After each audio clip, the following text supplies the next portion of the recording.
بنی نوع انسان کی رہنما ہے، صراط ہدی ہے احادیث نبوی۔ نحمدہ ونصلی علی رسولہ الکریم، اما بعد فاعوذ باللہ من الشیطان الرجیم، بسم اللہ الرحمن الرحیم۔ رب اشرح لی صدری ویسر لی امری واحلل عقدۃ من لسانی یفقہوا قولی۔ عن عبد الله بن عمر قال اخذ رسول الله صلی اللہ علیہ وسلم ببعض جسدی فقال۔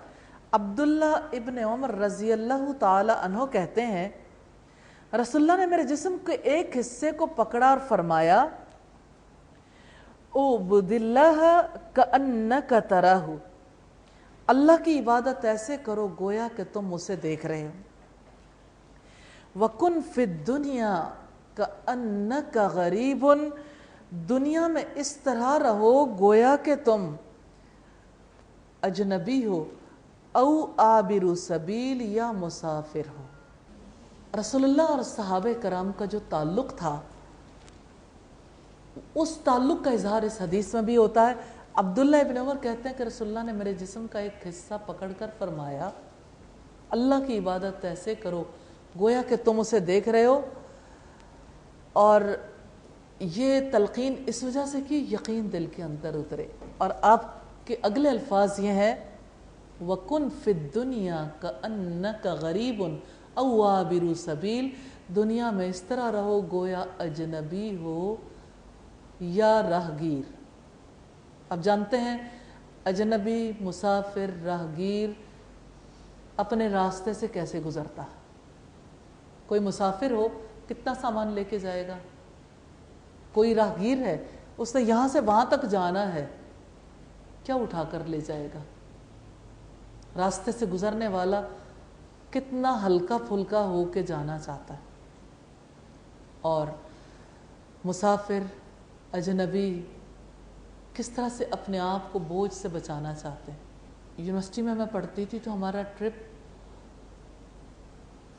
کاغان ناران کی طرف گیا، اور ہم سیف الملوک تک اس موسم میں گئے جب ابھی برف باری ختم ہی ہوئی تھی، راستے اوپن ہوئے تھے، لیکن آگے تک پہنچنے کے لیے یعنی کاغان سے ناران جانے کے لیے بھی جیپس کے سوا نہیں جا سکتے تھے،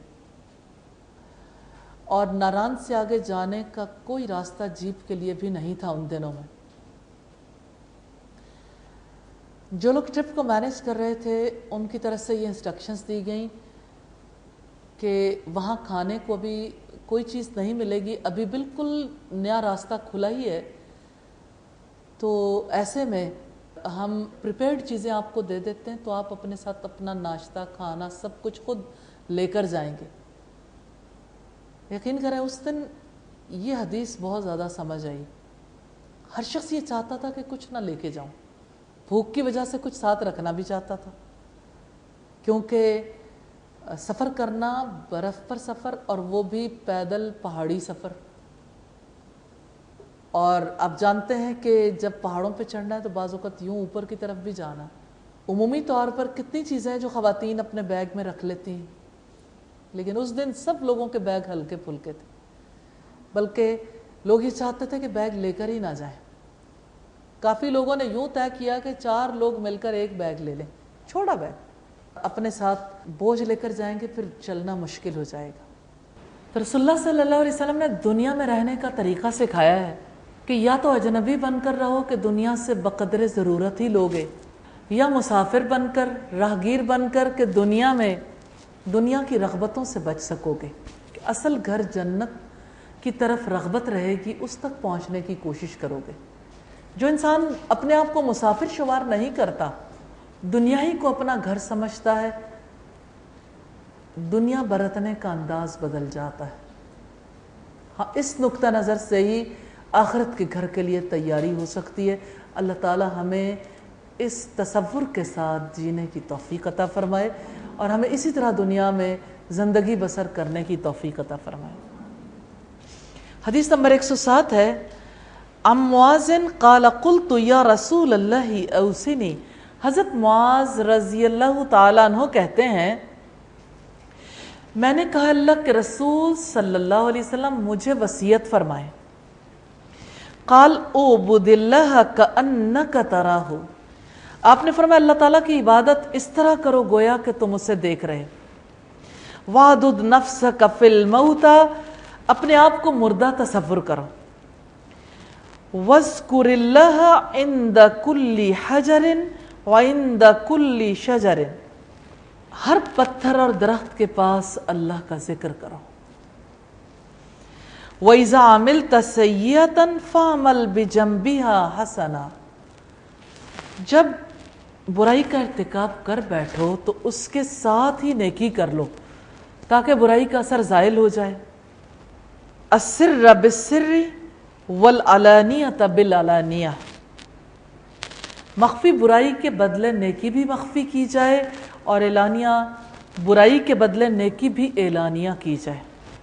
حضرت معاذ کا رسول اللہ صلی اللہ علیہ وسلم سے یہ درخواست کرنا کہ آپ مجھے وصیت فرمائیں، ہمیں سبق دیتا ہے کہ علم میں زیادہ مرتبے والوں سے نصیحت ضرور لینی چاہیے۔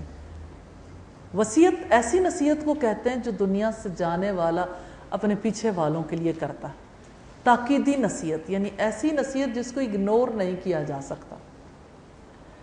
تو آپ صلی اللہ علیہ وسلم نے جو باتیں بتائیں ان میں سے کچھ باتیں ہم پہلے پڑھ چکے ہیں کہ عبادت کا حسن کیسے حاصل کرو گے اور دنیا میں زندگی کیسے گزارنی ہے، اپنے آپ کو مردوں میں تصور کرو۔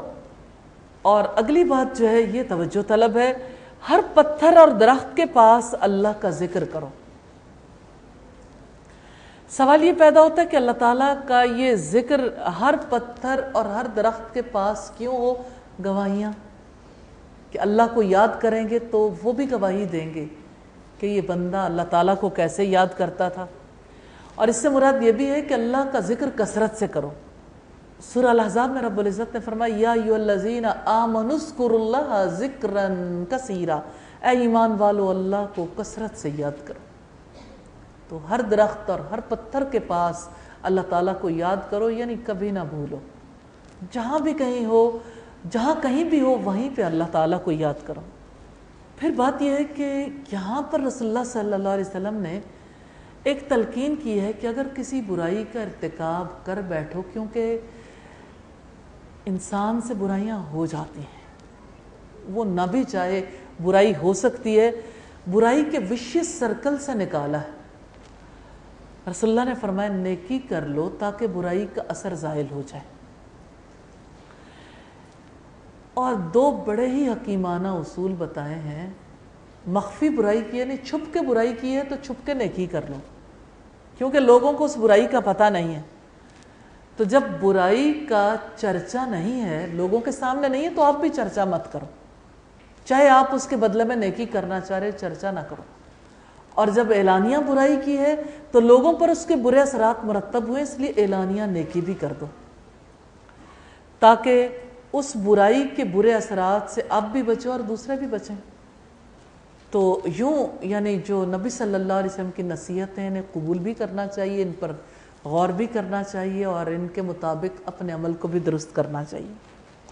حدیث نمبر 111 ہے، ام محمد ابن جحادۃ الرجل عن زمیل له عن ابیہ وکان ابوہ یکنى ابا المنتفق، محمد بن جہادہ ایک آدمی سے، وہ اپنے ایک دوست سے، وہ اپنے باپ جن کی کنیت ابو منتفق تھی ان سے روایت کرتے ہیں، قال اتیت النبی صلی اللہ علیہ وسلم بعرفہ، وہ کہتے ہیں میں عرفہ کے مقام پر نبی کریم صلی اللہ علیہ وسلم کے پاس آیا، فدنوت منہ حتی اختلفت وعنق راحلته فقلت یا رسول اللہ انبئنی بعمل ینجینی من عذاب اللہ ویدخلنی جنتہ، قال اعبد اللہ ولا تشرک به شیئا واقم الصلاة المکتوبہ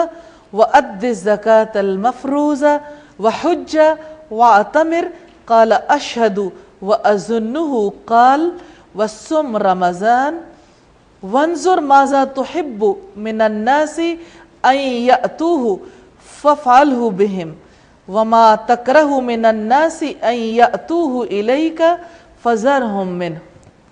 کہتے ہیں میں عرفہ کے مقام پر نبی کریم صلی اللہ علیہ وسلم کے پاس آیا. میں آپ کے اتنا قریب ہوا کہ میری سواری کی گردن آپ کی سواری کی گردن کے ساتھ لگ گئی. میں نے کہا اللہ کے رسول ایسا عمل بتائیے جو مجھے اللہ کے عذاب سے نجات دلا دے اور جنت میں داخل کر دے. آپ نے فرمایا اللہ کی عبادت کرو، اس کے ساتھ کسی کو شریک نہ ٹھہراؤ، فرض نماز قائم کرو، فرض زکوٰۃ ادا کرو، حج ادا کرو، عمرہ ادا کرو، رمضان کے روزے رکھو. مزید دیکھو کہ تم لوگوں کی جانب سے اپنے لیے کیا پسند کرتے ہو، وہی سلوک ان کے ساتھ کرو، اور جو چیز لوگوں کی طرف سے اپنے لیے ناپسند کرتے ان کو بھی اس سے محفوظ رکھو. صحیحہ میں یہ 1477 نمبر پر ہے. بنی نوع انسان کی رہنما ہے، صراط ہدیٰ ہے احادیث نبوی.